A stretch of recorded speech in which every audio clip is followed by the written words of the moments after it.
I've got future Hall of Famers on this team here, and Hall of Fame leaders too, which there's a difference. This isn't the NBA where one player can go and just drastically change the fortunes of a team. But Tom Brady has done this. He's changed the culture. He's changed the way the coaches see the game, the way the players see the game. Mahomes is not somebody we'll ever figure out. You don't figure out the best pure passer in football. I underestimated just how good the ferocity of Tampa's pass rush.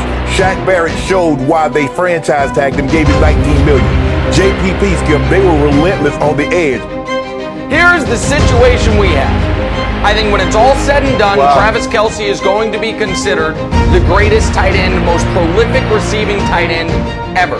You have Tyreek Hill, who is the fastest, skilled player in the history of the league.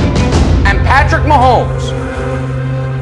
Could you make the case the seventh is the most special of all? Because he's 43, it's with Tampa, and it's not with Bill, and it's not with New England, and it's not the Patriot way, it's the Brady way. Take advantage of this opportunity tonight. Leave everything you got on that field for your brother.